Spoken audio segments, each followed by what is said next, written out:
Hello everyone, and welcome to our webinar on APA formatting for PowerPoint. We have a really special treat for you. I'm so excited about this presentation. It's the collaboration of a couple different departments, which we'll talk about in a minute, and it has fantastic information that is very, very relatable to your classes. And I know many of you in the chat box before we got started said that you have a PowerPoint coming up soon for your class. So this is very timely, and I think you will love the content in this presentation. While we're going, just wanted to make quick note that there's a files box below the chat box on the lower right hand corner that has a PowerPoint template that we'll mention later on in the presentation. So if you want to, you can download that now, or you can just wait a little bit. And if you're listening to the recording, you should still be able to download that template. So I'm going to go ahead and turn it over to Anna McKeel, who's one of our Student Success Advisors, and she is going to introduce everyone tonight. Okay, thank you, Julie. Welcome, everyone. Thank you for finding the time to be a part of our presentation this evening. We are all very excited. We think that this is going to be an information-packed webinar, and so let's get going. This is a step-by-step guide for APA formatting in PowerPoint, and this is hosted by American Sentinel Student Success Team in collaboration with the Academics Department and the Writing Center. If at any time you have questions, please feel free to type them in the chat box and we'll be navigating those questions. Also, if you'd just like to listen to the presentation, we will also be providing some Q&A time at the end of the presentation.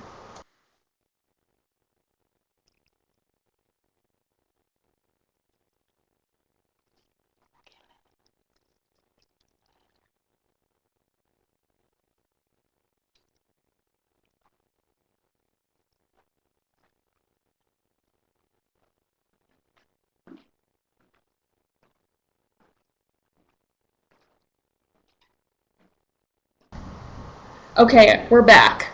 Sorry, there was some technical difficulties. So I just wanted to go over our presenters really fast. First is Julie Alexander. She's our project lead and student success advisor here at American Sentinel. She makes all of these webinars happen. So without her effort, these resources would not be brought to you in this way. So big round of applause and many appreciations go out to her for providing these opportunities for us. I'm Anna McKeel. I'm one of the senior student success advisors here, putting on this series of PowerPoint presentation resources. We've got some experts in the room, and from afar, we've got Greg Dennis, manager of the Writing Center, who's going to be presenting on some of the components that you guys can learn to format in APA as you're developing your PowerPoint presentation. So thank you, Greg, for coming and being a part of this webinar tonight, as well as a very special guest, Dr. Linda Marcacelli, who is one of our associate professors of undergraduate studies in our nursing program. So like I said, we get a lot of information from many different sources tonight on how students can develop a dynamic and accurate PowerPoint presentation. So this webinar targets this type of audience, students that have a basic idea of how to develop a PowerPoint presentation.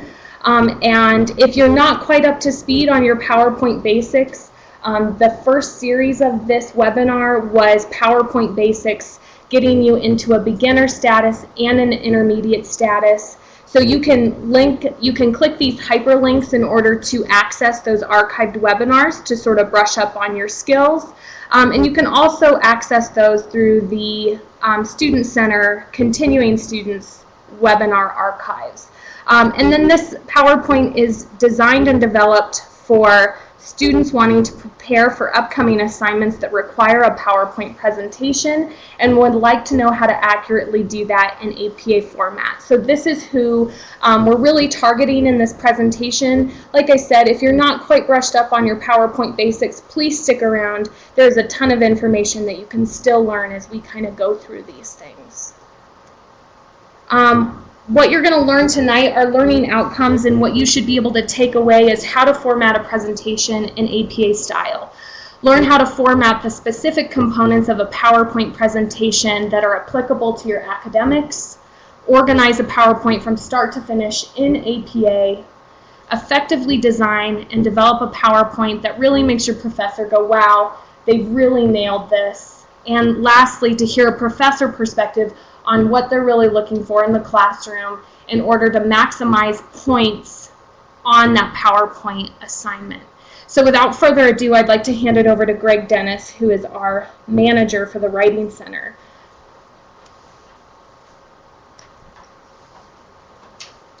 Thank you, Anna. Just real quick, make sure everybody can still hear us. I know we had some sound issues. Just if you could type in the chat box real quick, if you can still hear us all right.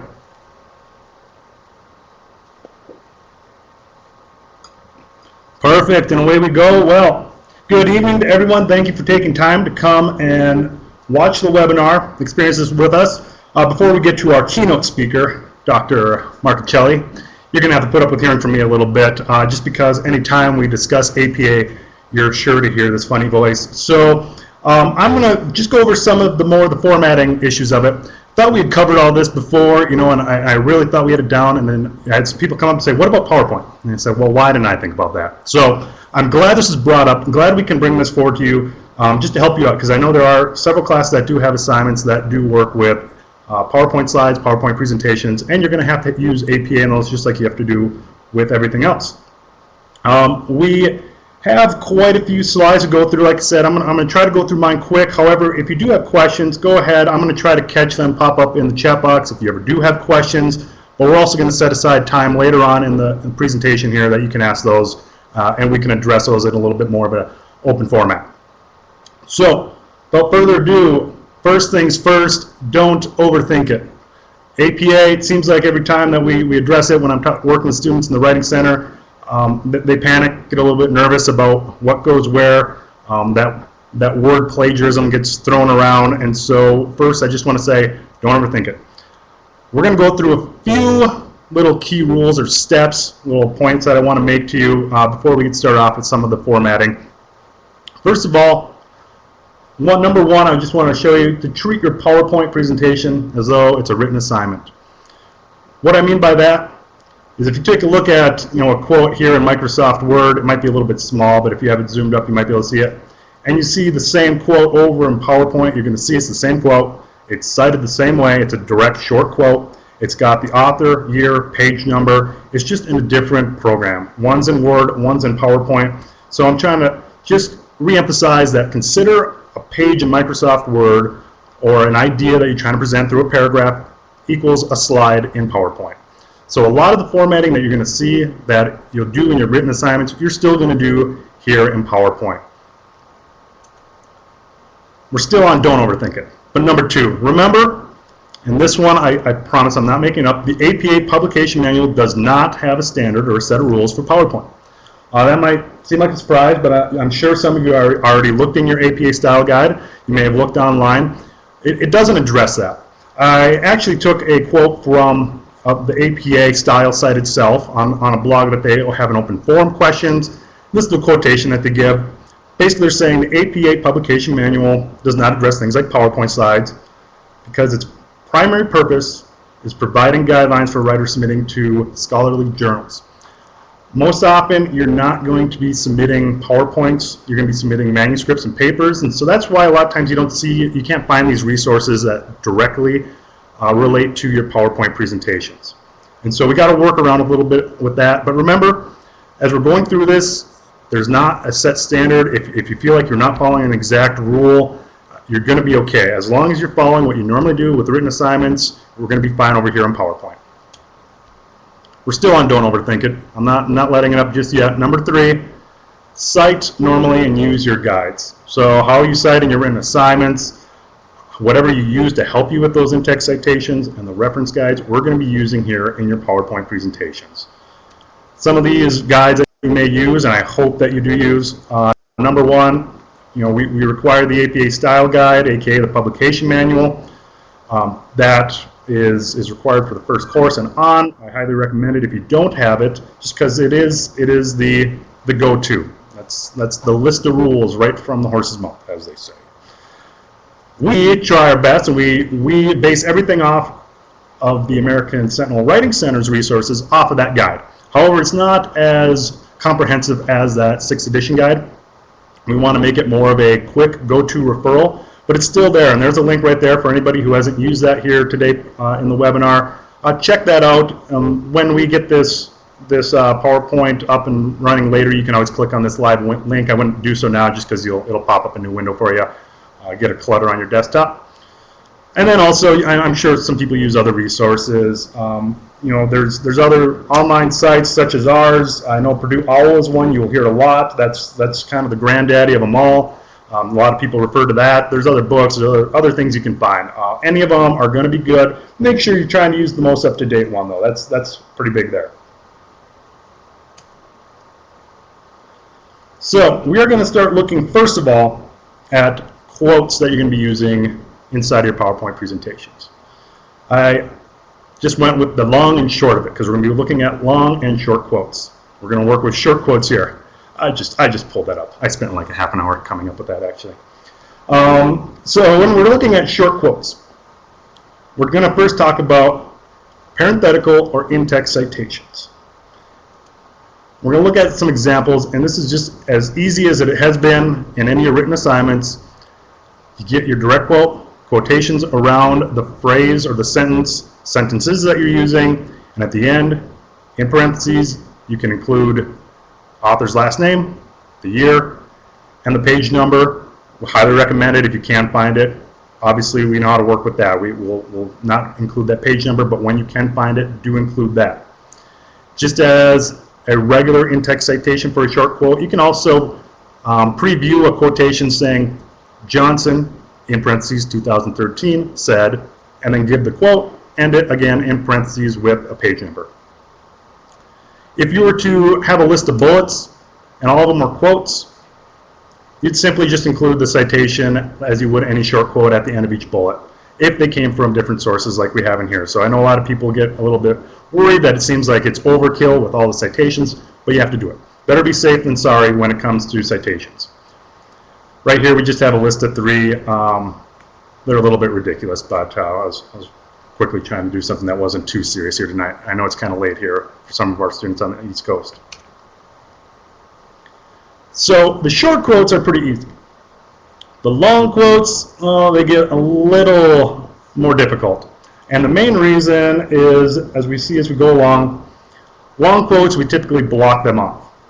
But just as a refresher before we take a look at that, a long quote is how many words or greater? 40, that's right, 40.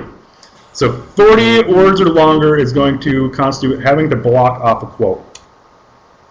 What that means is that if you're writing inside of Microsoft Word, you're going to set it inside the entire quote, outside of quotation marks, and it's all going to be indented. And at the end, you're going to have your parenthetical or in-text citation as well. That's great. You know, we could include it like this. This is what a blocked off quote would look like. This quote does, you can count it if you want, does have 40 or more words in it. We took this from the American Sentinel Writing Center on block quotes, so it fit perfectly. And so it would work. We see it's indented, approximately, to show that margin. However, the thing with PowerPoint is that it allows for freedom. And with that freedom comes confusion. So a lot of the times when you're working with PowerPoint, you need quotes all over the place. You're working around images, you're working with pictures. It's not necessarily all uniform like it would be in Microsoft Word. So what do we do with this? Well, one of the solutions that we can do is we condense your quote. If you have a quote that's hovering right around that 40 word mark, try to see if there's a way that you can shorten it down. One thing you can do is you can omit words, and where you omit words, substitute that with an ellipsis, which is those 3 periods you'll see after if a quotation. You can also shorten phrases and change them to mean the same thing, but we could use, as we see in this example, as is, and we include that in brackets. That bracket signifies to the reader that some words were changed inside that quote, however the meaning stayed intact. If we see here, we fell just under 40 words in this one. Sometimes now that it might not be that easy. It just actually worked out pretty well for this quote that I stumbled across. So the other solution is, and I'm going to recommend this to you, and like I said, remember, there's not a set standard when it comes to PowerPoint presentation with APA style. But what I'd recommend, if you have a long quote, I would treat that quote as though it was a short quote. Keep it in quotation. At the end, include your parenthetical citation, and then follow it with a period at the end. Why we say that is because if we keep that long quote as it is without those quotations, really all it is the placement of the period away from confusing the reader as though you're doing our third option, a paraphrase. So a lot of the times I have students who do come to me, they get notes from the professors that they took a very similar chunk of words together and said it was a paraphrase when it actually wasn't. Most of the phrases in there remain the same. Sometimes the entire block is the same, and it's really just because it's coming down to this placement. Now, Microsoft Word, it's a little bit easier to work with that because you do block it off. However, when you see in PowerPoint here, it gets a little bit confusing just because we're not working with that ruler that we have in Microsoft Word.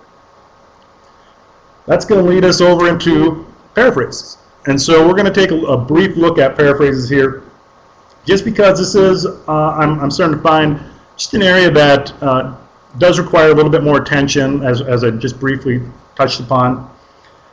Paraphrasing, it's an art. We're going to take a completely made up block of information here.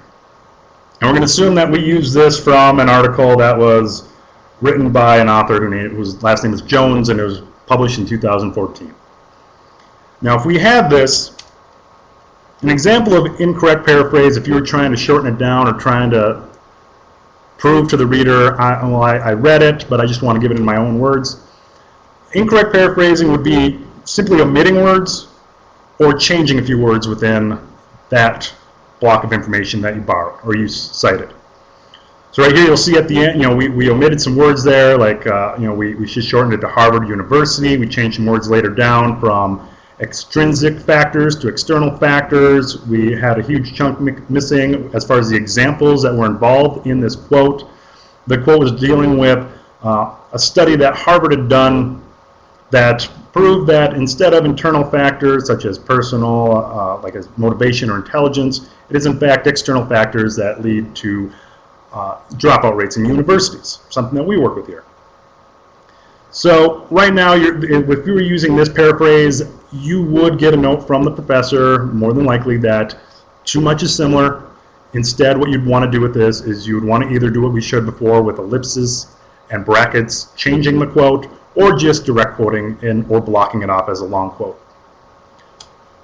An acceptable paraphrase, on the other hand, is going to be a complete overhaul of the information that you read, putting in your own words, a summary. For example, if you hear a story or a joke at work one day and next week or a month down the road you decide to retell it, it's probably not going to be the same. You're going to put your own flavor, you're going to put your own words into it. Consider that same with academic writing. So right here, an acceptable paraphrase to what that huge chunk says up top is just basically saying, a Harvard study blames external factors such as lack of education resources for first-year drop rates. We have the author, we have the year, we have the page number that all that information was still found on, even though we did shorten it up. And then we followed up with a period. That period at the end is telling the reader, this is a paraphrase. So that would be an example of an accurate paraphrase or a summary. And there's not going to be one exact way how to paraphrase. There's going to be many ways. But you're going to find that as you're doing these PowerPoints, a lot of times you are going to need to paraphrase to get that information into your shortened, abbreviated PowerPoint presentation.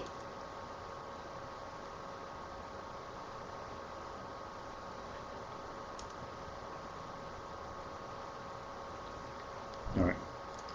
Sorry, we were addressing a question here.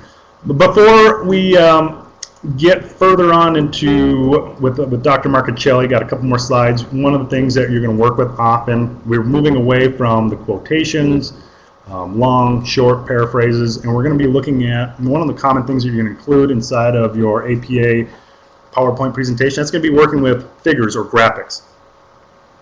This can be anything from funny little pictures that you found in a Google search to just kind of brighten up, make your presentation a little bit more interesting than mine has been so far. The reason I'm going to give a little caveat to that is because I wanted to wait on the pictures until we got to this actual slide, so I apologize for it being a little bit boring. It can be tables, graphs, charts. It can be something that's supporting your argument that you're trying to work with. However, if you use these, we're still going to have to cite them. in most cases. However, in the first case, as we're going to see, if you use clip art. Clip art are just a stockpile of graphics that you can use. If it's just something small that you're finding, it's public domain. You don't need to cite this. If you're just using that, like this question mark here, just to kind of spruce up what the page looks like, to make it a little bit more visually appealing, you don't necessarily need to cite that.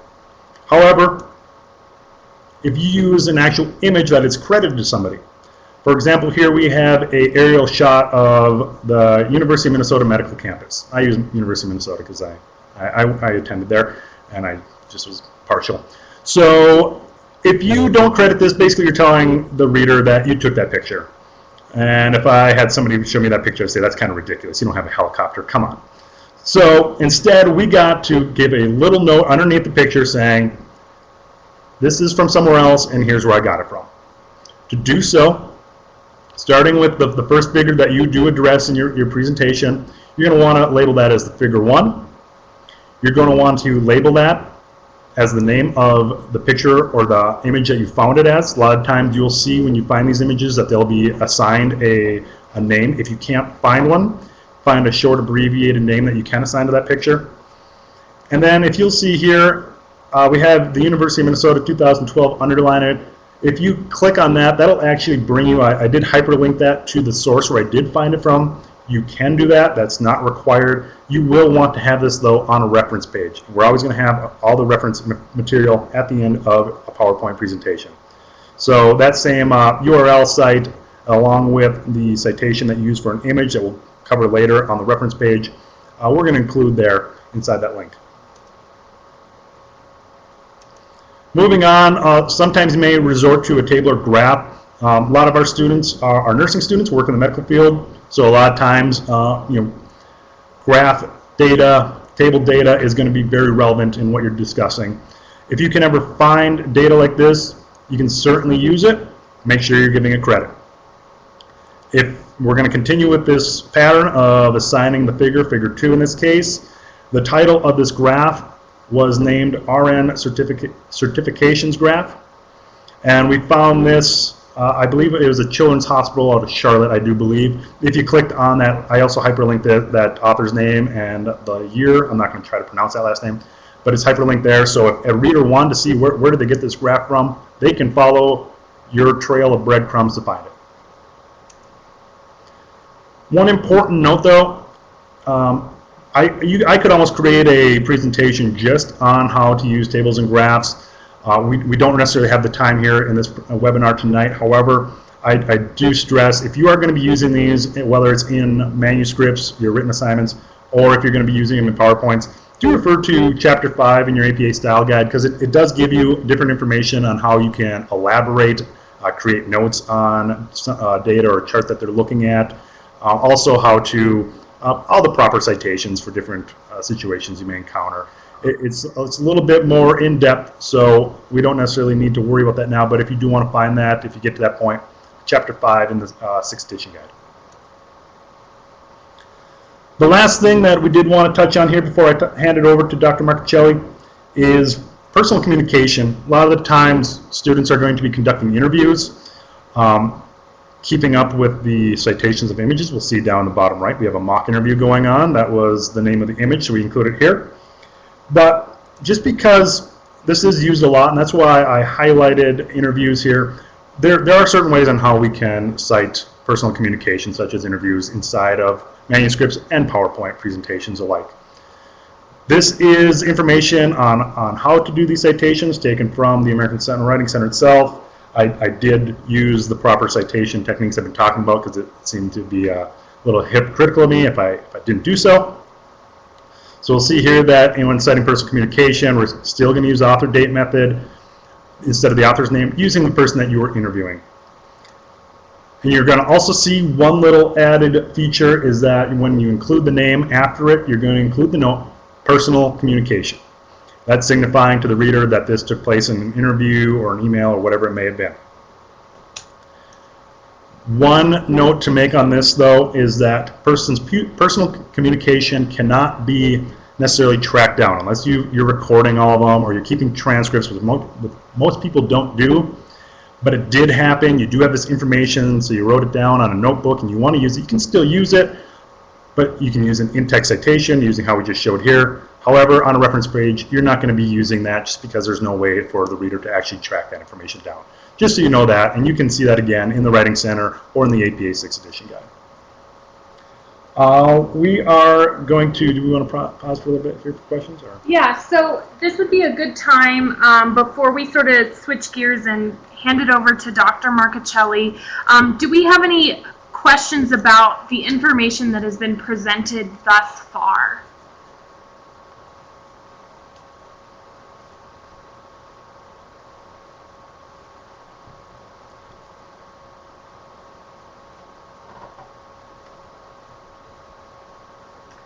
Okay, seeing no questions at this time, I am going to hand over the presentation to Dr. Marcuccelli, and she's going to go over her portion of the presentation. And again, if you have any questions throughout the presentation, we will be fielding those questions in the chat box. Also remember, we will be answering specific questions at the end of the presentation. So Linda, I'm going to hand it over to you and take it away.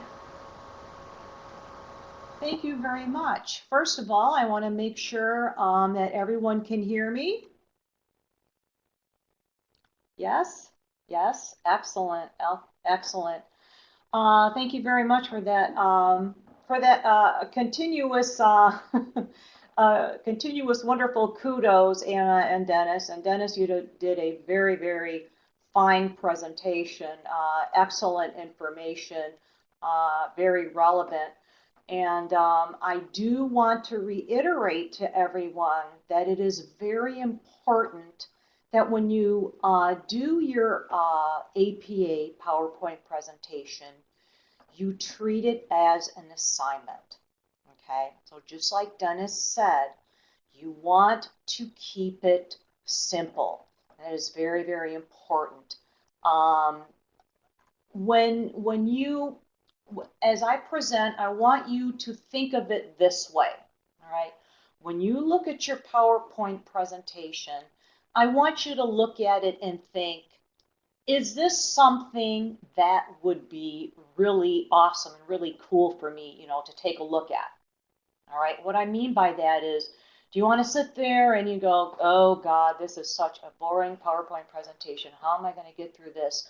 Or do you want to, you know, do you want your PowerPoint presentation to go like wow, to go like live, okay? So once you put it all together or do your slides one by one, think of it that way. Look at it and say, wow, is this something that, you know, really stand out? Have other people look at it too, okay? I just real quick, I want to tell you something that stuck in my mind as I was going through my doctoral studies that several of my mentors told me. Whether it's your paper, your PowerPoint presentation, or anything that you have like a high school student or, you know, one of your older kids take a look at it. See if it's clear. See if it makes sense to them. Because if it makes sense to them, and it's, you know, and it's very attractive, you know, and presented to them, then more than likely it is going to be, it's going to be a good product for your professor. I know that sounds kind of silly, but coming from a research perspective, we're always thinking we have to make presentations grand and use these big words, but the bottom line is make it clear, make it, you know, exciting, make it concise, make it precise, and just make it a very good presentation. Does that make sense? Something that you're proud of, something that looks good, yet also covers the content. Okay, so that kind of reflects the first slide that I have here, which is exactly what it is. Think of an APA paper as your PowerPoint presentation. It's kind of the same. So when you do your assignments, you're doing them in APA presentation, you're going to be doing your PowerPoint presentation the same way. And if you guys have any questions, or if I'm going too fast, or if you don't understand something, please let me know. You can interrupt me at any time or ask questions, whatever you like. Okay? So, what's the first thing that you do besides writing the content of your paper, a lot of times you go ahead and you start off with the title page, right? You have your, other than the running head, that's the only difference. What do you have? You have the title, okay? And you have your name, and then you have American Centennial University. Just, very, very simple. So this slide would mirror the title page of an APA assignment that you would, APA paper for course. So you just have, just very simply, the title, any subtitle at all, like something after, like quality health indicators, nursing perspectives, okay? Then your name, American Centennial University. That's all you need to do, okay? That's what you do for your first slide. Keep it simple, keep it clean. Normally we don't put any types of clip arts or anything on the first slide.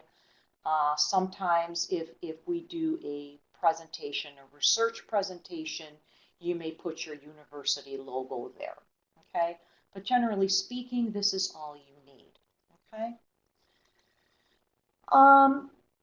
Now this, especially if you're learning APA, the different levels can be a little bit confusing. So I'm going to try to help you understand the different levels.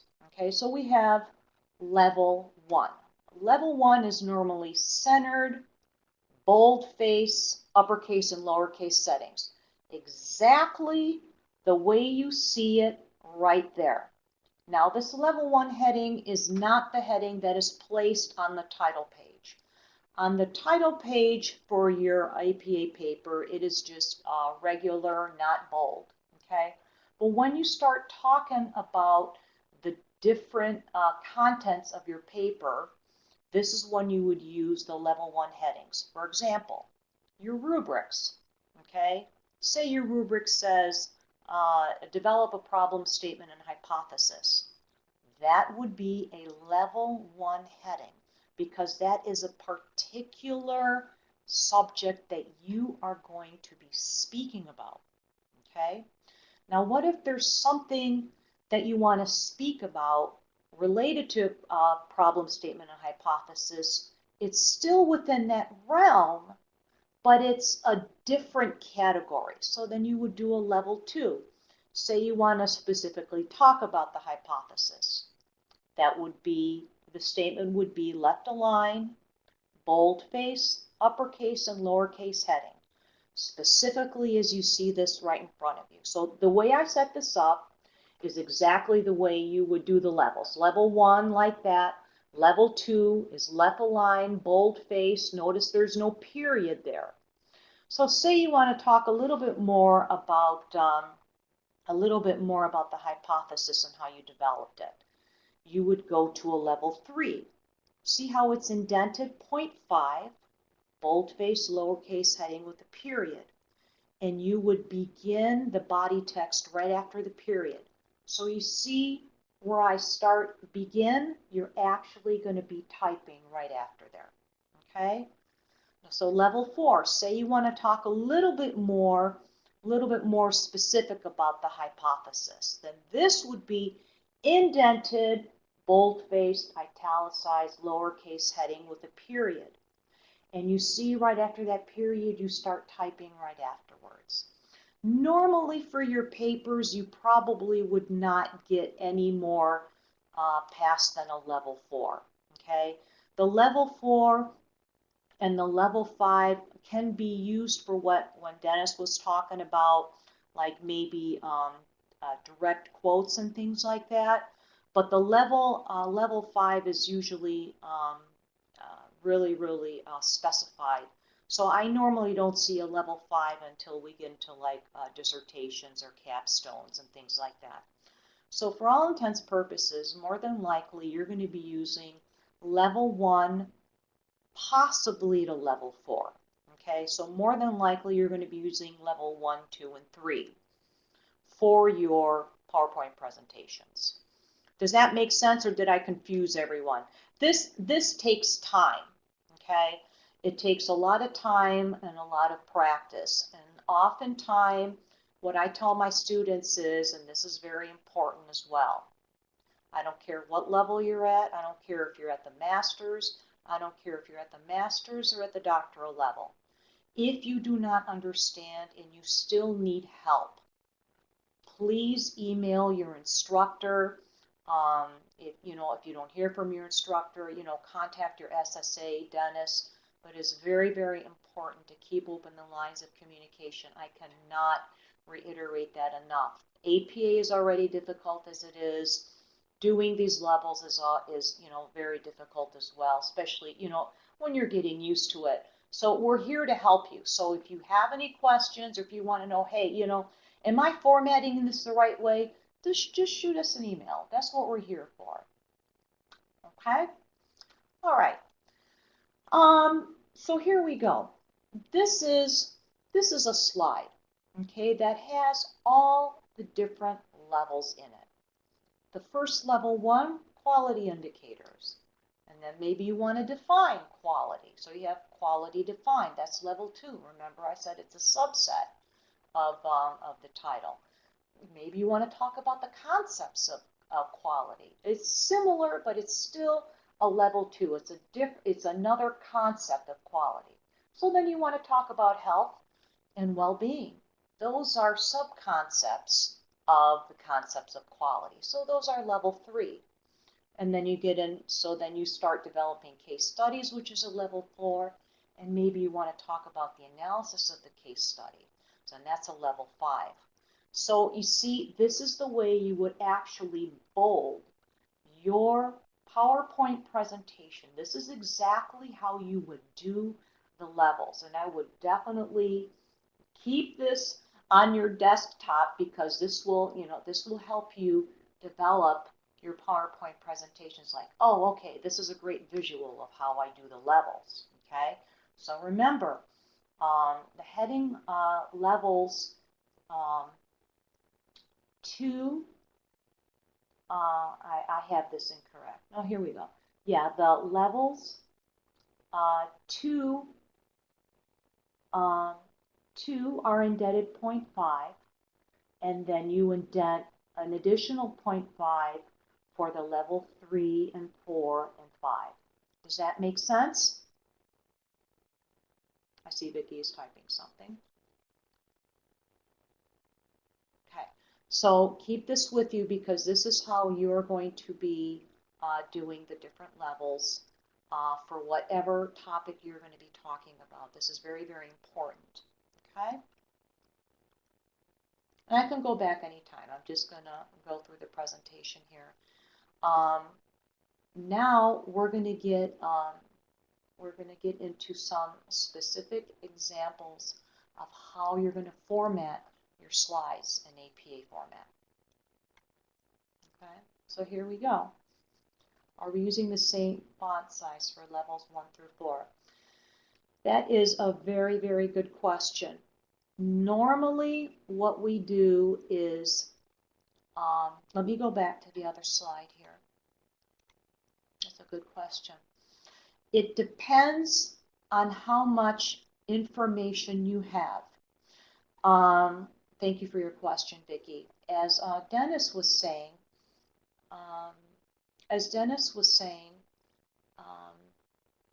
what we want, there is no set rules for APA, for a PowerPoint presentation. So usually in incorporating these levels, it's usually, depending on how much information you have, it's probably best to use the same type font depending on the information. Okay, sometimes you'll see when you write an APA paper, the font is generally the same to answer your question directly. But for a PowerPoint presentation, depending on how you are presenting your information, you could probably reduce the font for the smaller levels. Okay. Melissa also has a question. Should we include an outline slide like this, or just use this format moving through the PowerPoint presentation? I would just use the format. I would just use the format. That's what I would do. You don't necessarily have to use like this exact outline. I think that answers your question. Okay. Alrighty, no problem. Okay. So here we go. Here's an example of the level one heading here. And I think, you know, professors make mistakes too, right? We are not, we're infallible as well. Okay. Okay, excuse me. Okay. So what I have over here is the actual title. Could you guys see my mouse move here, or no? I'm not sure if you can. Can everyone see my mouse here? No, okay. So when you look at, okay, no problem. When you look at the quality indicator slide over here, you're using a bullet here, and you're saying quality indicators are integral. Oh, thank you. Somebody put a, wonderful. How do I grab that there? Can everyone see this now? Yes, okay, thanks. Thank you very much, my illustrious IT team. Okay. So you can see here we have a level one right here. Quality indicators are integral to measuring success in nursing. Okay. And then you add a level 2 point here. You're actually defining quality. Quality has been defined several ways in the literature. And then you cite, like Dennis said, make sure that you cite, even if you're not sure if you cited it the right way, you can shoot a question off to your professor or go ahead and cite it anyway, just to be sure. Okay, so this is an example of the level 1 heading here, the quality indicators, level 1, bold, centered. You're using the mixed caps. What we mean by mixed caps is you're using the capital Q and capital I. And then you're using a level 2 to actually talk about the definition of quality. Okay? Okay. So on the next slide, this is a level 2. Okay? So level 2 is off to the side here to the left. And then you're starting by talking about that there are several components of quality. Okay? But remember, like we did over here, we have level 1, okay? And then level 2. And then we're going back and we're actually going to be defining health and well-being as level 3, and see how they're more indented. There is, I have to say, as I was listening to Anna speak in the beginning, there is, as professors, we're so happy to see when students are able to really do well with the APA. I mean, because APA is very difficult. It is very time consuming, especially, you know, and learning how to do the computer if you haven't been in school for a while. When we see proper APA formatting, believe it or not, it's like we do a happy dance in our chair, really, because it is so awesome, because it is such a big accomplishment for students to be able to do this. So if you really, it's not a matter of really wowing your professor, but just an accomplishment in itself to be able to get APA. Okay, so if you're able to hone this down, this will really get yourself a really awesome grade. That's okay. Alrighty, I'm going to go ahead with the next one here, and this is an example of a level 4. Okay, where it says the following case study illustrates the structure, process and outcomes in measuring nurse quality. Barbara Lomansky, it reassures me to hear you say that APA is difficult. I thought it was just me being an older student. No, it is very difficult. And you know what, Barbara? When all of us thought we had APA down pat, then they came out with the 6th edition and we had to go through that whole book. And for those of us that publish and stuff, a lot of times we have to learn the American Medical Association or other types of formatting where we actually want to present our research or, publish or hopefully publish our manuscript in a peer-reviewed journal. And we have to relearn the way the editor or the publisher wants us to format. So even though we have all of our degrees and stuff, a lot of times we're still learning other formats. So we totally understand where you're coming from. So, and you're not the only one, trust me. Okay, so this is a case study example over here. See how it's flushed to the left here? And it's a lowercase with the period afterwards. Okay, so this is a level 4 where you're going to be describing a little bit more about the quality indicators. I hope this is making sense to everyone. I know we're going a little bit fast over here. I'm actually trying to speak slow and purposefully because a lot of times I tend to speak very quickly. But this is going to be, available for your download. And again, if you have any questions, feel free to email me. Your professor, I'm very, more than willing to help. No problem. Okay. I see Lois is typing over here. I will wait to see what she's typing here before we get started. On how to effectively design your PowerPoint presentation. Just a little confused. Aren't the words supposed to follow the heading with level 4? That is a very good point. Yes, let's go over here. Again, like we said, you can, I wish I could take this thing here and do that here.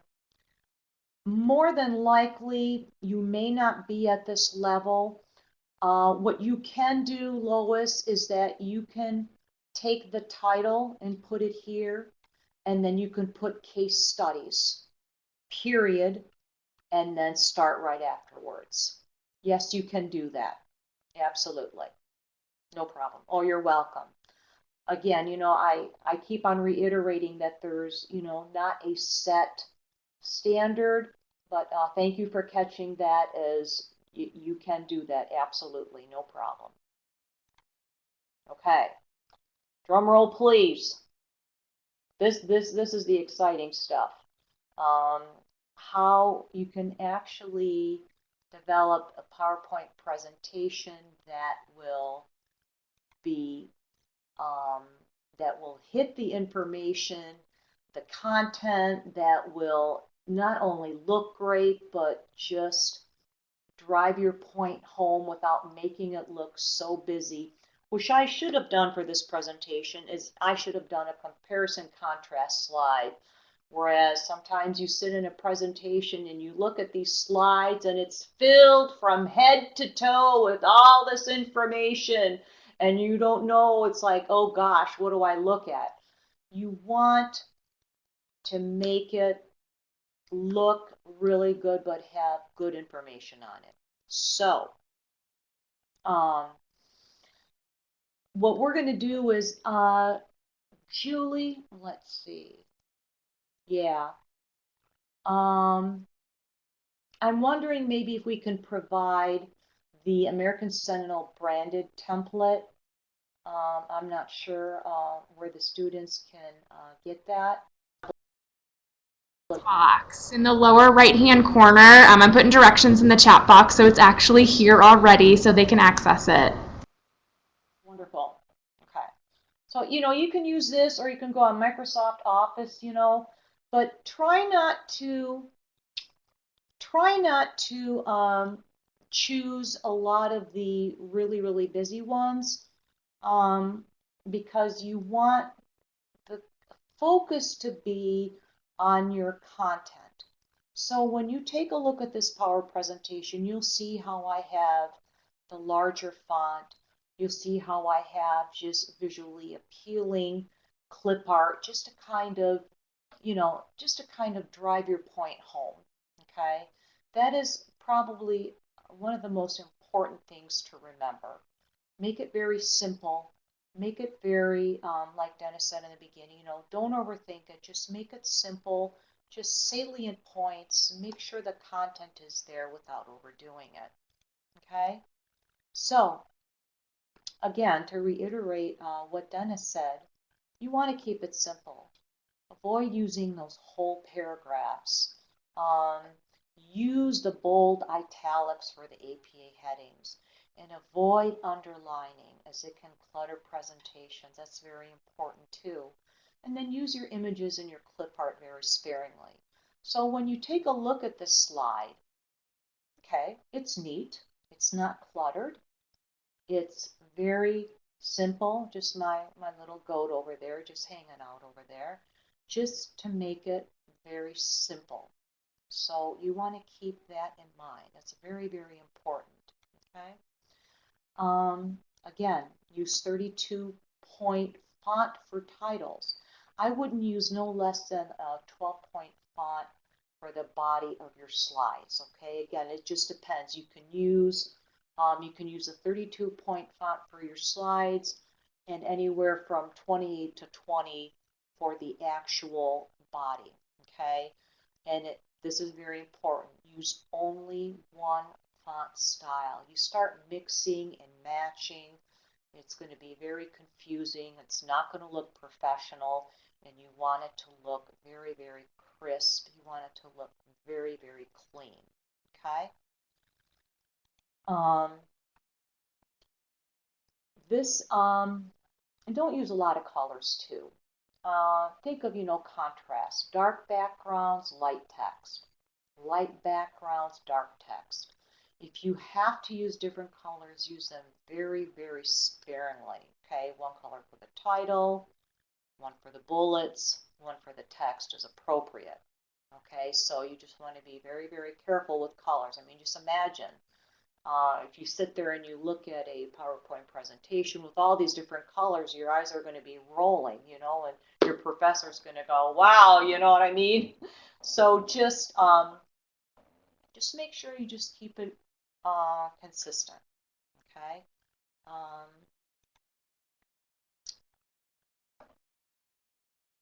What we mean, often you'll hear us say, use sentence style structure.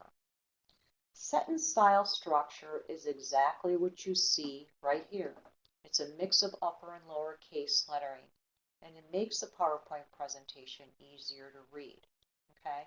So when you look at this, it's in sentence style structure. It goes from capital letter towards the end there. It just makes it clearer and easier to read. That is just very, very important.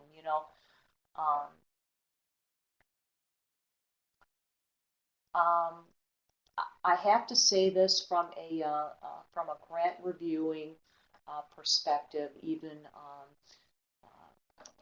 reading students' paper and stuff. It is so refreshing to be able to see such a very clear, concise, and accurate PowerPoint presentation or paper. It is just it's just such a feeling of accomplishment from a student perspective and a writer perspective when you're able to get a product out there that not only is the content awesome, but it looks awesome. Okay, so make sure you have someone, read it for you, and it can be your worst critic, like I can give my work to my husband and he'll tear it up for me, and that's what I want. So whenever you give your work to someone, make sure that it's someone who will give you honest feedback. Okay, so keep that in mind as well. Okay, so the probably one of how do we say the most anticipated slide of the evening? What does it take to make an academic presentation? From professor perspectives. Okay. And when I tell you guys this, I'm talking to you just as I would to my own students, okay? So your professor says, develop a 7 to 10 slide PowerPoint presentation on health quality indicators. And then you give the professor 20. Part of scholarly writing includes making sure that you stay within the page limits, the PowerPoint presentation limits. If I were to, and this is a true story, last year I submitted a manuscript for publication that was 1 page over the limit. The limit was 14 and mine was 15. They sent it back to me and they said the page limit is 14. Now, this is one of the most prestigious peer-reviewed journals, peer-reviewed nursing journals, and they sent it back to me. So it was my fault for saying, well, maybe they'll just, let it slide. No, they didn't. So depending on what your professor wants, and I tend to be a little bit, a little bit stickler when it comes to page limits, because this is in preparation for you. If you want to go to grad school, you pursue your DNP, you have to be cognizant of page limits, whether it's the PowerPoint or whether it's your paper, okay?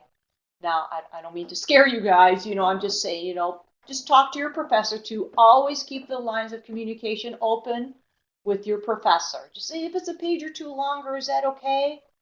All right. So, but to me, I highly encourage my students to stay within the page limits because I know that is part of professional scholarly work. Same thing. I'm going to give you another tidbit over here.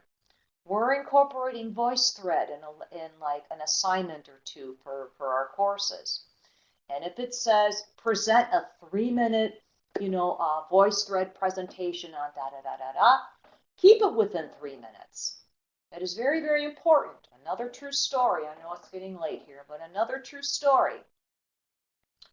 I have seen moderators for conferences cut off speakers if they were just given 15 minutes to speak and they go over 15 minutes, they will say, excuse me, but the presentation, we need to stop your presentation. We need to be on time. So it is very, very important to stay within the page limits, whether it's your assignment or whether it's your PowerPoint presentation. Again, professor's preference, just shoot them a quick email. Okay, I don't mean to worry you guys, but that is my preference. I like to see the page ranges, PowerPoint presentation ranges there. Okay, so keep that in mind. Plus, it's realistically speaking, it's less work for you. Okay, so if you keep it, just give the information you're supposed to, follow the information, follow the rubrics exactly, use the rubrics as a guide, use the rubrics for your level 1 headings, okay? And, minimize the use of animation, sounds, and things like that. Because sometimes, we get these long YouTube things or these fancy flips and toils and all that and all those animation things. We want to see the content. We want to see that you have, you're using the APA. We want to see that you understand and you can synthesize the information. That is what is most important to us. Couple animations and flips and things like that are fine, okay? But that's not what we're really looking at. We want to see that you really, you've synthesized your information by using examples and things like that, okay? And again, I know I've said this is important. Always ask for help. If at any time, I don't care how stupid you think the question is, I'm still asking questions. I'm still making mistakes. It doesn't matter how many degrees I have. I want all of you to understand that we are all here to help you, okay? We're all here to help you. We're here for you. Whatever you need, any questions you have, we're here for you. You can email me if you have any more questions. No problem. You know, we just want you guys to be successful, and that's what we're all here for. Yes, I tend to be a chatty Cathy, but I enjoy presenting to you guys tonight because I love what I'm doing. And I hope that this was a wonderful presentation. And I am done from my perspective. And Julie, if there's anything else. Yes, wonderful. There's my email. You can go ahead and email me anytime. In front of the computer, right, Julie? So we are just hitting the hour mark, and so I know there still may be some questions. We understand if you need to move on with your evening, but we will hang around, and we're just wrapping up right now. So hang around for the next, few minutes if you can, but if not, we understand if you have to take off. So this is the time that we're going to stick around if you have questions for Greg, for Dr. Marcuccelli, or myself about the PowerPoint presentation. Like I said, this is going to be up on the archived webinars page of the Student Center tomorrow morning. We also have provided some more resources that you can access at any point that we think would really help as you sort of navigate your PowerPoint presentations. We are recording, Lois, we're recording this presentation for you, so we will have a copy of this available tomorrow.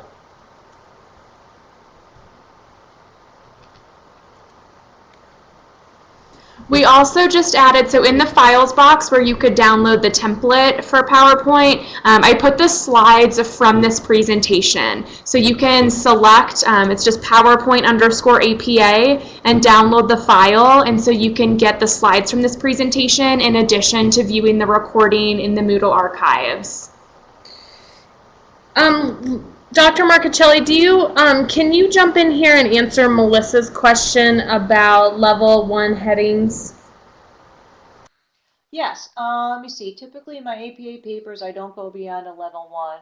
Yeah, a lot of times, the rubrics just are pretty much specific. They'll go, it's pretty much a level 1 rubric, but if you need to define anything or make any more specific points, then I would go ahead and I would do a level 2.